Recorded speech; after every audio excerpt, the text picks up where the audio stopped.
Hello everyone, मैं रवि कुमार आपका फिर से एक बार स्वागत करता हूं आरजीवी आईटीआई के इस चैनल। हमारा जो चल रहा है अभी पेपर 4 शिक्षा का सिद्धांत यानी प्रिंसिपल्स ऑफ एजुकेशन। आज जो हम लोग इसमें पढ़ने वाले हैं शिक्षा के संबंध में वो क्या है, स्वामी विवेकानंद के बारे में आज हम लोग पढ़ने वाले हैं। ठीक है, ये नाम ही काफी है लोगों को समझने के लिए कि आज जो हम लोग शिक्षा के क्षेत्र में बात करने जा रहे हैं वो कितना महत्वपूर्ण है, क्योंकि ये जो स्वामी विवेकानंद जी थे उनका अपना जो थॉट है वो हम युवाओं के लिए, यूथ के लिए क्या है कि बहुत ही इंपॉर्टेंट है, सभी युवाओं के लिए बहुत इंपॉर्टेंट है। तो चलिए आइए देखते हैं एक एक करके इनके बारे में। तो देखिए, सबसे पहले हम लोग स्वामी विवेकानंद के जीवन परिचय के बारे में थोड़ा सा देखते हैं कि इनका जीवन परिचय क्या था। तो स्वामी विवेकानंद, जो कि इनका बचपन का नाम क्या था, इनका जो नाम था बचपन का नाम, बचपन का नाम था, वो आप लोग कमेंट बॉक्स में बताएंगे इनका बचपन का नाम क्या था। हम नहीं बताने वाले, ये इतना तो आप लोग कम से कम जानते ही होंगे। चलिए, इनका जो जन्म है, इनका जन्म 12 जनवरी कितना में, 12 जनवरी 1863 ईस्वी को हुआ। जन्म है 12 जनवरी 1863, 1863, यानी कि ये 1863 से लेकर के कब तक है, 1902। ठीक है ना। इनका जीवन काल बहुत छोटा रहा, बहुत कम दिनों का रहा, लगभग कितना 33 और 2 39, यही 38 39 साल की आयु में इनकी मृत्यु हो गई। ये बहुत ही दुखद रही, भारत के दृष्टिकोण से, हमारे देश के दृष्टिकोण से बहुत दुखद घटना थी। चलिए, ये क्या है, इनका जन्म 1863 में हुआ 12 जनवरी को। ठीक है, और जो मृत्यु है, मृत्यु हो गई 4 जुलाई 1902 ईस्वी। ठीक है, 4 जुलाई 1902 ईस्वी को। ये लगभग 30 साल की उम्र के थे। तभी क्या है कि 1893 में इन्होंने एक, अमेरिका में एक धार्मिक महासभा हुआ था, है ना, उसमें इन्होंने भाग लिया था। उसमें क्या है, अमेरिका के शिकागो नाम के शहर में, है ना, अमेरिका के शिकागो में, कहा, अमेरिका के शिकागो में, शिकागो नाम के शहर में एक धर्म महासभा हुआ था। उसमें भारत की तरफ से स्वामी विवेकानंद को प्रतिनिधित्व के लिए भेजा गया था। तो इनकी वेशभूषा को देखकर, चूंकि भारत को उस समय के जो लोग थे, जो पश्चिमी सभ्यता के लोग थे, वेस्टर्न साइड्स के लोग जो भी, तो वो लोग तो डेवलप माने जाते थे कि डेवलप, उन लोग का जो सिविलाइजेशन डेवलप, भारत वाले को मूर्ख समझते थे। तो इनका जो वेशभूषा था, पहले वो यही सोच के बहुत आश्चर्यचकित थे कि भाई ऐसे सम्मेलन में भारत द्वारा भी प्रतिनिधित्व भेजा गया है, मतलब उनको बड़ा अजीब लग रहा था कि भारत इस पे क्या बोलेगा। और उसके बाद उसके ऊपर से विवेकानंद, इनका जो वेशभूषा था उसको देखकर वो लोग थोड़ा और ज्यादा मजाकिया मूड में आ गए, इनका मजाक उड़ाने लगे कि ये कुछ नहीं, ऑरेंज कलर का पूरा ड्रेस एकदम साधु वाला। तो उन लोग को लग नहीं रहा था कि ये क्या करेंगे नहीं करेंगे। तो ये बात 1893 की है। 1893 कब, पूरा डेट ही लिख देते हैं, 11 सितंबर 1893, है ना। इस डेट में क्या है कि उन्होंने धर्म महासभा में बोलना स्टार्ट किया। जैसे ही पहले ये गए स्टेज पे, कुछ देर अपने आप को मौन रखे। सबसे पहले सभी वहां के जो भी ऑडियंस थी, लगभग 5-7 हजार के आसपास वहां की जनता उस महासभा को देख रही थी। तो पहले ये थोड़ा देर रुके और उन सभी के तरफ देखे। उसके बाद इन्होंने संबोधन में स्टार्ट किया कि sister and brothers of America, यहां से इन्होंने अपना स्पीच स्टार्ट किया। और इस शब्द के साथ ही उस महासभा में मौजूद जितने भी लोग थे, लगभग 2-2.5 मिनट तक एकदम बिल्कुल स्टैंडिंग ओवेशन इनको मिला। सभी लोग खड़े होकर 2.5 मिनट तक तालियां बजाते रहे, जब तक कि इन्होंने उनको शांत रहने के लिए नहीं कहा। इस तरीके का संबोधन अमेरिका में इन शब्दों के साथ संबोधन पहली बार हुआ था, इसलिए वहां के लोग बड़ा अपने आप को अजीब सा महसूस कर रहे थे कि आखिर ऐसे, मतलब क्या इन्होंने बोल दिया कि मतलब जिससे हमारा कोई रिश्ता नहीं, रिलेशन नहीं है, और अचानक से आके भाइयों और बहनों वाले शब्दों के साथ उनको संबोधन मिला। तो वो लोग काफी एक्साइटेड थे इनको सुनने के लिए। फिर उस महासभा में जो हुआ वो सर्वविदित है, सभी लोग जानते हैं कि इनसे बेहतर उस पूरे महासभा में किसी और ने नहीं बोला। चलिए, ये था इनका जीवन परिचय। इसमें क्या है कि अब हम लोग चलते हैं थोड़ा, क्या है कि इनका शिक्षा से रिलेटेड इनका क्या थॉट था उसको हम लोग जानेंगे। तो सबसे पहले उसमें देखते हैं कि जीवन दर्शन, फिलोसफी ऑफ लाइफ, लाइफ के बारे में इनका क्या फिलोसफी था। तो इनका मानना था लाइफ के फिलोसफी के लिए सृष्टि के कर्ता ब्रह्मा को ये मानते थे कि हाँ सृष्टि की रचना ब्रह्मा ने की है, ठीक है। लेकिन साथ में ये क्या है कि कर्म और माया को भी ये उतनी ही तवज्जो देते थे। दूसरा है मानव सेवा का सबसे बड़ा धर्म है, मानव सेवा को सबसे बड़ा धर्म इन्होंने माना है। मतलब सबसे बड़ा धर्म अगर इस धरती पे कोई है, अगर इस दुनिया में अगर कोई सबसे बड़ा धर्म है तो वो क्या है कि मानव की सेवा करना। मतलब एक मनुष्य दूसरे मनुष्य के काम आए उसकी सेवा करे। तीसरा क्या है, जीवन का अंतिम उद्देश्य।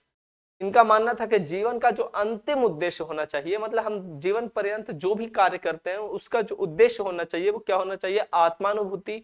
मतलब जो भी कर रहे हैं अपने आप में संतुष्टि हो, हमारा आत्मा उसको अनुभूति को प्राप्त कर सके, ईश्वर की प्राप्ति और मुक्ति, है ना, अथवा मुक्ति, मतलब ईश्वर की प्राप्ति या फिर मुक्ति, जो कि हिंदू धर्म के हिसाब से माना जाता है कि मोक्ष, तो उसी को यहाँ पे मुक्ति शब्द से संबोधित किया गया है। चौथा है, इन्होंने जीवन दर्शन के संबंध में कहा था कि ये योग जो है सभी प्रकार के ज्ञान प्राप्ति का सर्वोत्तम विधि है।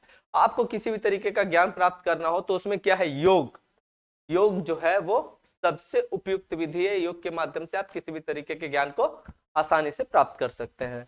लास्ट है, ध्यान के लिए इंद्रिय निग्रह आवश्यक है। मतलब अगर आपको कंसंट्रेशन करना है, मेडिटेशन करना है, उसके लिए क्या है, इंद्रिय निग्रह।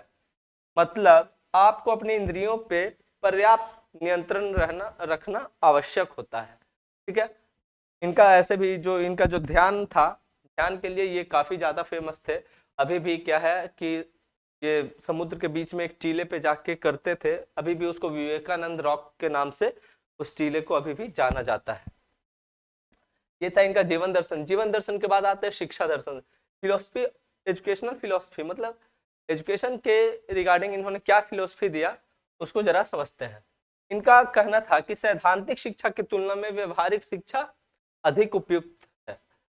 मतलब ऐसी शिक्षा जो कि एक थ्योरी बस जो रटा रटाया है बच्चों को समझा दो, तो उस थ्योरी से बेहतर, कहीं बेहतर है कि उनको क्या है कि प्रैक्टिकल करके दिखाया जाए, उनके व्यवहार में उस चीज को, उस सिद्धांत को शामिल कर दिया जाए। अर्थात सैद्धांतिक थ्योरी से अच्छा है, मतलब थ्योरी से अच्छा है कहीं ज्यादा प्रैक्टिकल, बच्चा सीधा वो उससे इंटरेक्ट कर लेगा। दूसरा है, शिक्षा ऐसी हो जिससे चरित्रवान तथा आत्मनिर्भर बने।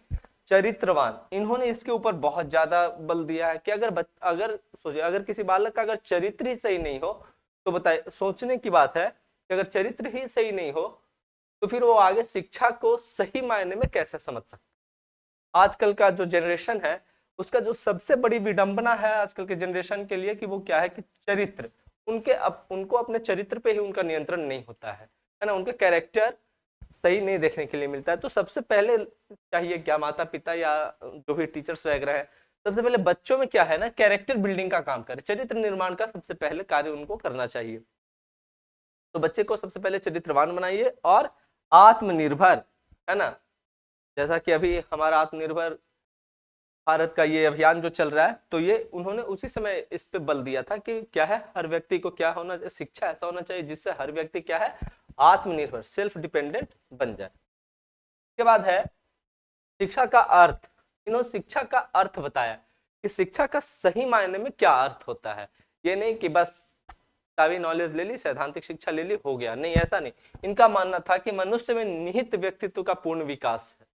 मतलब स्वामी विवेकानंद के अनुसार शिक्षा का अर्थ क्या है, मनुष्य में निहित व्यक्तित्व का पूर्ण विकास, न कि मात्र सूचनाओं का संग्रह। ये नहीं कि इंफॉर्मेशन सिर्फ इकट्ठा कर लिए कि हाँ ये महात्मा गांधी पुल कब बना, भारत आजाद कब हुआ, सिर्फ सूचनाओं का संग्रह नहीं, क्या है, व्यक्तित्व का पूर्ण विकास, उनकी पर्सनालिटी का फुल डेवलपमेंट, टोटली डेवलपमेंट, मतलब हर दृष्टिकोण से क्या है कि उनका विकास होना चाहिए, ये होता है। विवेकानंद के अनुसार इनका जो स्टेटमेंट था शिक्षा को लेकर, शिक्षा उस सन्निहित पूर्णता का प्रकाश है जो मनुष्य में पहले से ही विद्यमान है। मतलब कि शिक्षा क्या है, सन्निहित पूर्णता का प्रकाश, मतलब कि पूर्ण रूप से आपको उस चीज के बारे में बताना जो कि क्या है, मनुष्य में पहले से ही विद्यमान है, आपके अंदर वो पहले से मौजूद है, उसी के संबंध में आपको क्या है, एक आसान तरीके से, सुलभ माध्यम से आपको उससे परिचित करवाना, यही होता है शिक्षा।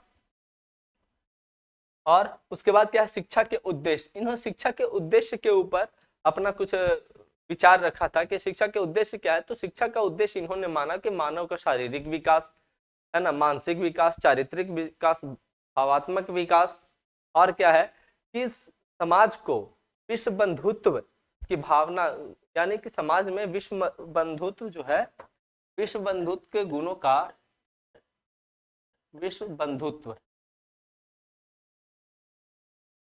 के गुणों का विकास। इनका मानना था कि जो उद्देश्य होना चाहिए वो ये होना चाहिए कि विश्व बंधुत्व की भावना, ऐसे गुण सभी में विद्यमान हो कि जिससे क्या है कि लोगों में विश्व बंधुत्व की भावना जागृत हो, है ना। ये नहीं कि लोग आपस में एक दूसरे से, एक देश दूसरे देश से लड़ते रहे, नहीं, आपस में बंधुत्व की भावना नहीं, पूरे विश्व में बंधुत्व की भावना का यहाँ पे विकास करने की इन्होंने बात की है। अनुशासन, अनुशासन के मामले में ये थोड़ा ज्यादा ये थे, स्ट्रिक्ट थे। इनका मानना था अनुशासन के रिगार्डिंग क्या है कि बालकों में स्व अनुशासन की शिक्षा बालकों को दी जानी चाहिए। क्या है स्व अनुशासन? स्व अनुशासन मतलब कि खुद से ऐसे उनको प्रिपेयर करो कि बच्चा क्या है कि बच्चा खुद से ही अनुशासित रहना सीख जाए, बच्चे खुद के ऊपर नियंत्रण इस तरीके से रखे कि वो खुद से अनुशासन में रह सके। तो अगर सोचिए, अगर इसी को हमने एक पिछले वीडियो में बताया था आत्मानुशासन से, अगर आप में खुद से अगर अनुशासन की भावना अगर जागृत हो जाए तो क्या किसी और को आपके ऊपर नियंत्रण की आवश्यकता है? कोई और आपको बताए कि हाँ ये ऐसे करना ठीक है, ये गलत है? नहीं ना, आप खुद ही अगर इस बात के लिए अगर जागृत हो जाए कि हमें स्व अनुशासन होना चाहिए, तो किसी और को आपको रोकने टोकने या समझाने की आवश्यकता ही लगभग ना के बराबर होती है। चलिए, इसके बाद क्या है शिक्षक का स्थान।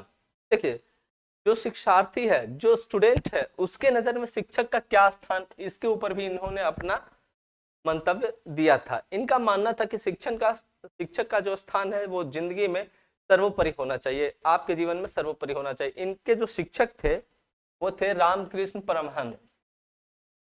रामकृष्ण परम, देखिए एक बार इनकी मुलाकात हुई थी इनसे, जब फर्स्ट बार इनके मन में कुछ दुविधाएं थी, कुछ सवाल थे जिनका समाधान किसी से हो नहीं पा रहा था। मतलब हर कोई अपने अपने ढंग से इनको समझाने का प्रयास करते थे, ये अपना प्रश्न हर किसी के सामने रखते थे, लेकिन स्थिति ये थी कि किसी के सवाल से इनको संतुष्टि नहीं हो पा रही थी। तो सर्वप्रथम जब ये रामकृष्ण परमहंस से मिले थे तो इन्होंने ही इनके समस्याओं का समाधान, इनके प्रश्नों का समाधान किया। उसके बाद से ये क्या है, इनको अपना गुरु मानने लगे, रामकृष्ण परमहंस को। ठीक है, फिर क्या है शिक्षार्थी। शिक्षार्थी का क्या कर्तव्य है? देखो, शिक्षार्थी के लिए या हम युवाओं के लिए भी स्वामी विवेकानंद ने एक बहुत ही अच्छा स्लोगन दिया था जो कि अभी विश्व विख्यात है। क्या है? उठो जागो और लक्ष्य प्राप्ति तक रुको मत, है ना। उठो जागो और लक्ष्य प्राप्ति तक रुको मत।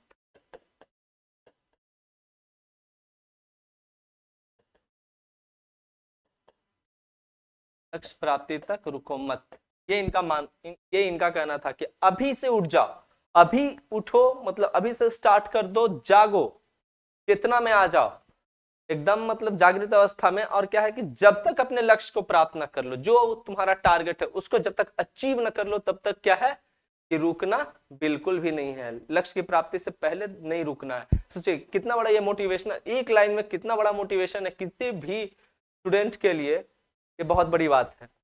स्त्री शिक्षा पे भी इन्होंने बहुत जोर दिया था।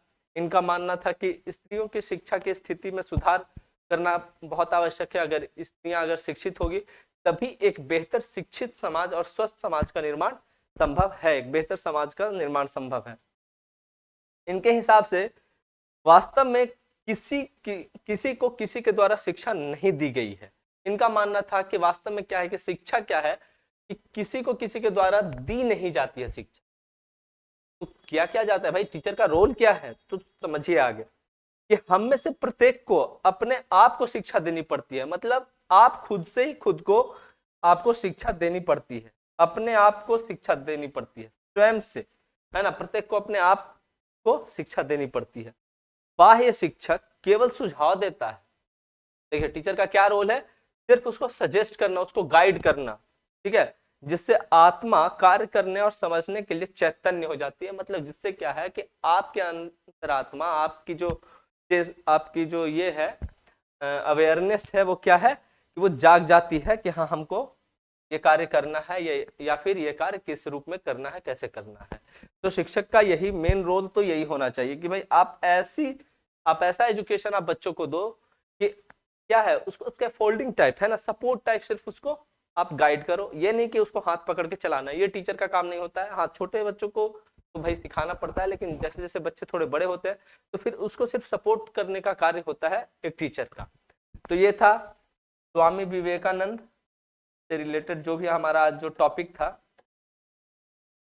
और ये हम तो आप लोग से अपेक्षा रखते हैं कि आप लोगों ने इनके बारे में विस्तार से कभी ना कभी जरूर पढ़ा होगा। और जिन बंधुओं ने नहीं पढ़ा है, जिन मित्रों ने इनके बारे में विशेष ज्ञान नहीं लिया है, वो आप मान के चलो कि आप बहुत कुछ, आप डिग्री लेने के बाद भी, लाखों पढ़ने के बाद भी आपका समझ के मान के चलो कि आपका ज्ञान अधूरा है।